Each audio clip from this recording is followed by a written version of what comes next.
Morning everybody, it's Tuesday today and a big day for us because in the beginning of June we went into the podiatrist to try and get an appointment, and today is the day.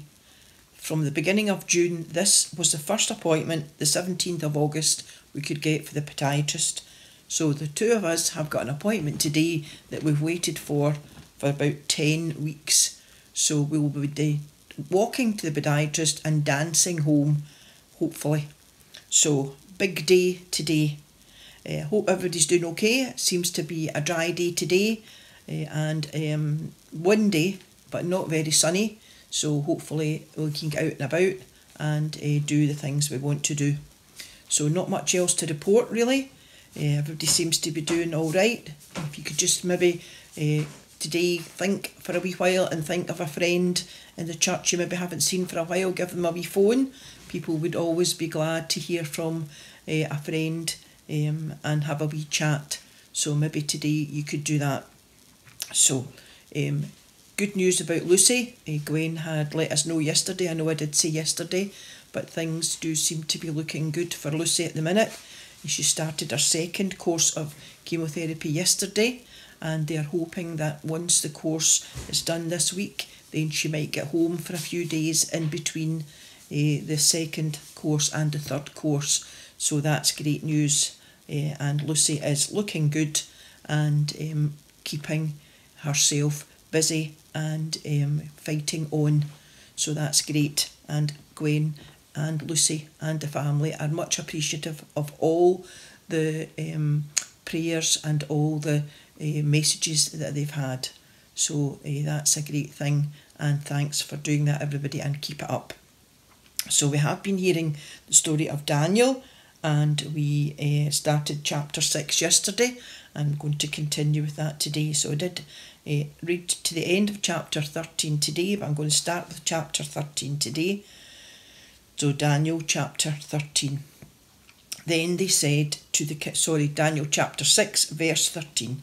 Then they said to the king, Daniel, one of the exiles from Judah, does not respect your majesty or obey the order you issued. He prays regularly 3 times a day. When the king heard this, he was upset and did his best to find some way to rescue Daniel.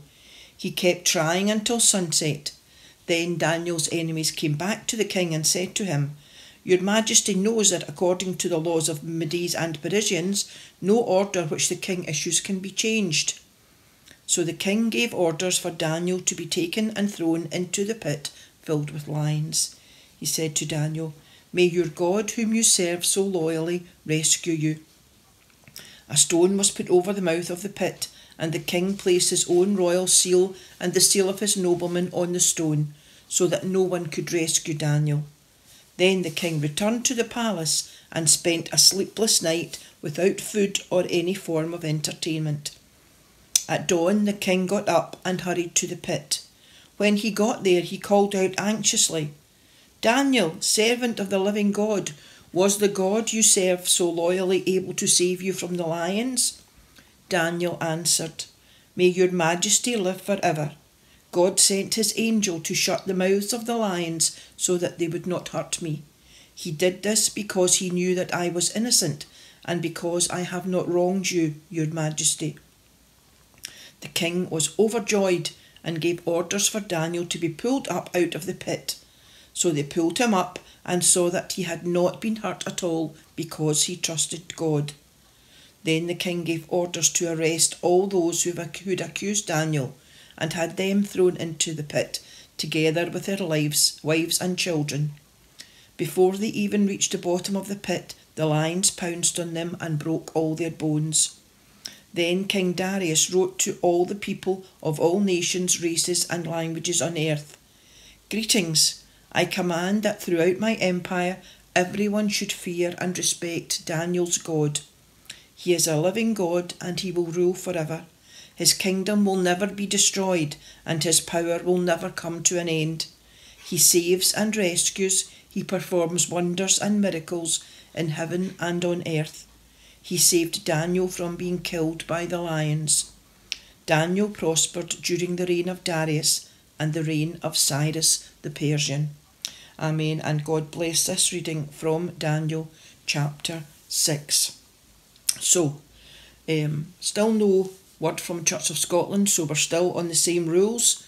If you haven't been to the church at all and you would like to come, just let us know. Either give me a wee phone or send an email or a text. Everyone is welcome. Restrictions have lifted slightly with spacing, but they are still asking that we just kind of keep a wee bit of a distance from people round about us. So you can come to church, you can sit with somebody if you would like to, but you can sit by yourself in a space if you're still not sure. Masks are worn in church and during singing, but we can now stand to sing. So if you're not sure, let me know. I will answer any questions or anything that anybody wants to know.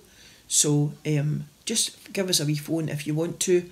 Other than that, nothing much else to report, and we will see you tomorrow. Bye.